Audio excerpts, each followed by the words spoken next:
अस्सलाम वालेकुम रहमतुल्लाहि वबरकातुहू। पाकिस्तानी फैंस के लिए बड़ी अच्छी खबर आ चुकी है। इवन भारत और साउथ अफ्रीका के लिए भी बहुत बड़ी अच्छी खबर आ चुकी है, क्योंकि डिफेंडिंग चैंपियन ऑस्ट्रेलिया टी20 वर्ल्ड कप से बाहर हो चुका है। बिल्कुल सही सुन रखी है, ऑस्ट्रेलिया टी20 वर्ल्ड कप से बाहर हो चुका है। तो तीन आपको सूरत हाल बताने जा रही है। अभी अभी जो कि मैच खत्म हुआ है श्रीलंका बा मुकाबला इंग्लैंड, उस मैच के अंदर इंग्लैंड को फतह हासिल हुई है और ऐसे में ऑस्ट्रेलिया इस टूर्नामेंट से ऑफ हो चुका है, बाहर हो चुका है, जबकि न्यूजीलैंड और इंग्लैंड की टीमें सेमीफाइनल के लिए क्वालिफाई कर चुकी हैं।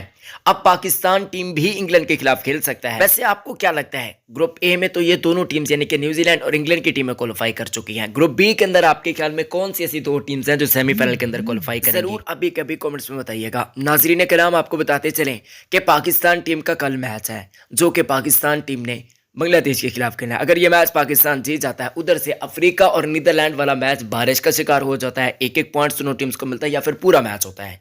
वहीं पर एक और मैच भी है पाकिस्तान का, वहां पर भी चांस होगा, जो कि भारत और जिम्बाब्वे का है। वहां पर जिम्बाब्वे अगर जीत जाता है तो ऐसे में पाकिस्तान सेमीफाइनल के अंदर क्वालिफाई कर जाएगा और ऐसे में पाकिस्तान का मुकाबला शायद न्यूजीलैंड या फिर इंग्लैंड के खिलाफ।